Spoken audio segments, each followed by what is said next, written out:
Eh bien moi je vais prendre le risque de vendre.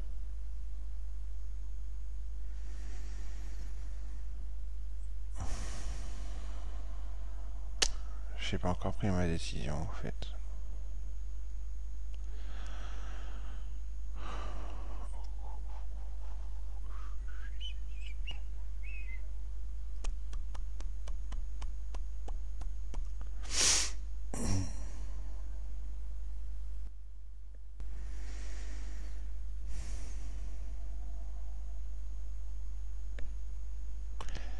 S'il faut vendre c'est maintenant. Et puis mettre ses stops juste là, pas trop loin. Un tick au-dessus et plus haut, ou deux ticks. Et puis comme ça il n'y a pas trop de casse. Acheter c'est plus la peine. C'était avant qu'il fallait acheter. Il y avait des superbes opportunités d'acheter.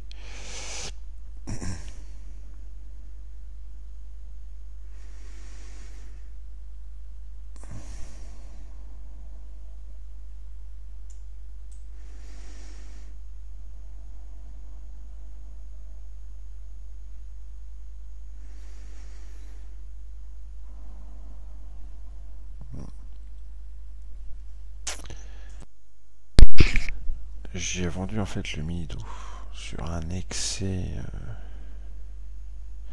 haussier. Je l'ai vendu sous, juste sous ses plus hauts, ici, sous une zone supply and demand. Avec un SP qui est suracheté, avec un Nasdaq qui n'a pas fait de plus haut par rapport au SP.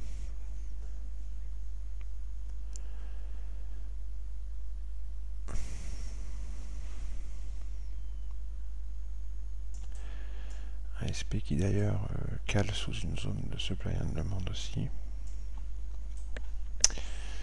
C'est un trade très court terme, je compte pas rester dedans des heures. On voit que le block trade, ça rentre pas short à la folie quoi.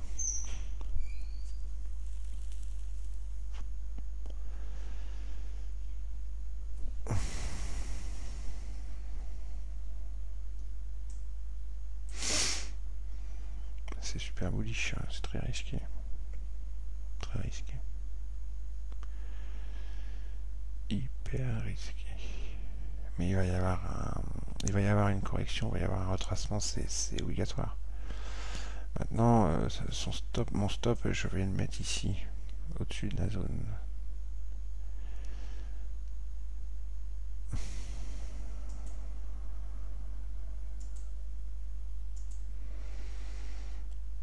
Ah, vers 37. Ça veut dire 27 ticks de... C'est énorme. Ou alors je prends...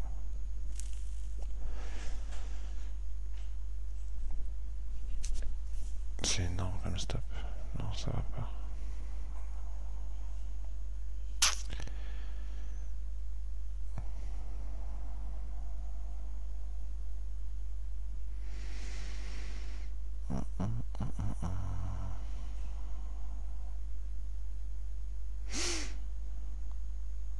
Bon, allez, je vise la vallée ici, en target.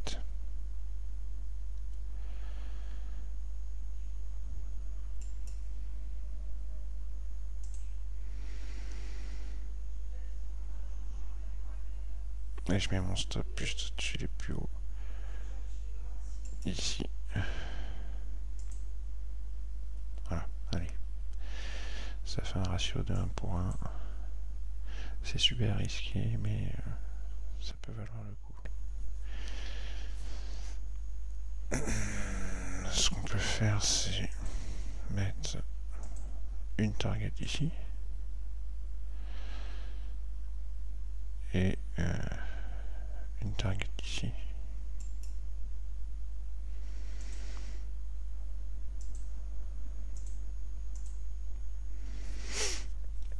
Voilà.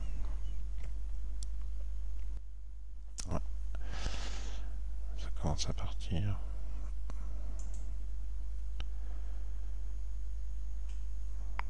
Elle est un peu loin celle-là.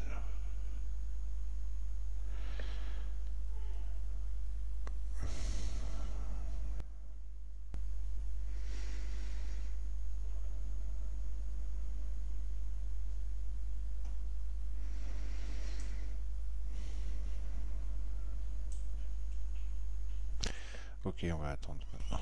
Allez, à tout à l'heure. J'ai eu ma première target, mais ça va partir plein nord, je le sens. Donc, j'ai sorti le deuxième contrat.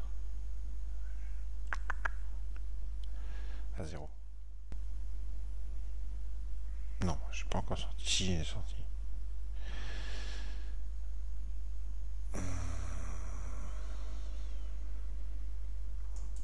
Je sens que ça va aller plus haut.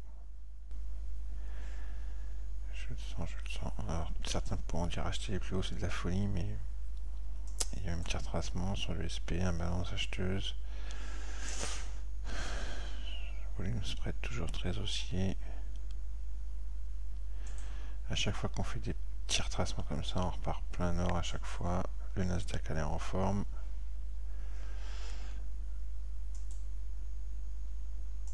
Les acheteurs sont là. Il n'y a pas de doute. Ils peuvent continuer à vouloir faire des plus hauts. C'est rentré, c'est rentré, c'est rentré long. Il n'y a pas de tergiversé sur le SP. Ça rentre long, ça rentre long, ça rentre long. Ils ont la volonté de faire de nouveaux plus hauts, encore. J'ai pris qu'un seul contrat hein, à l'achat. Donc j'ai fait 50 $ sur le short.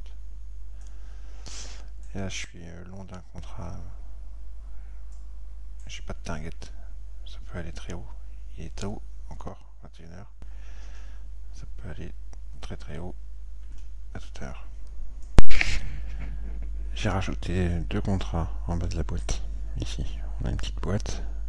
Je sais, c'est fou, c'est sur les plus hauts. Mais honnêtement, moi l'order flow me dit que ça va aller plus haut.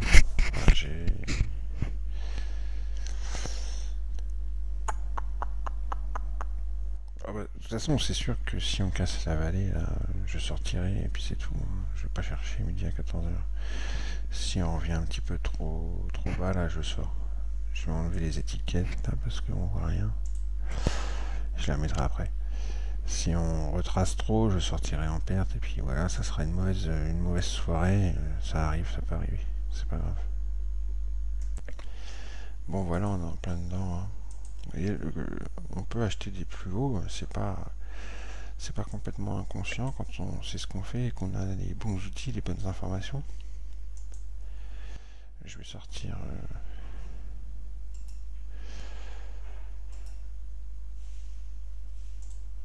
voilà, je suis sorti. C'est pas complètement inconscient. Je pense que ça va continuer. Hein. Je suis sorti parce que bon, voilà, j'ai fait un beau petit trade de 200, un peu plus de 200 $.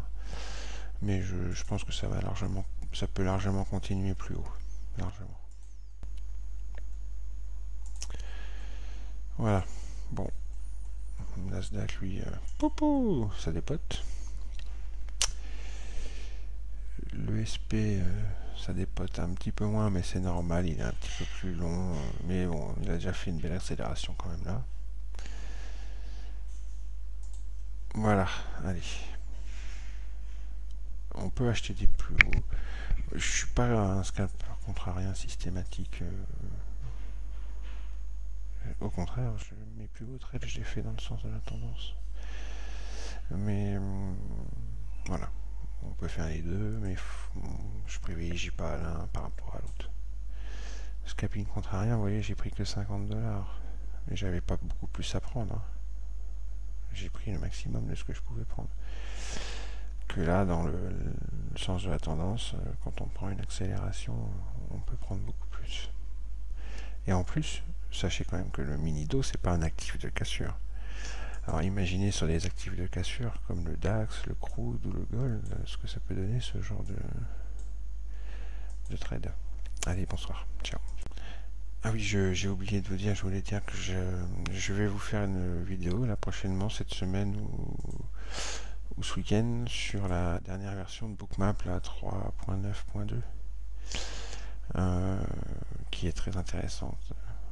Il y a eu plein de nouvelles fonctionnalités qui ont été rajoutées.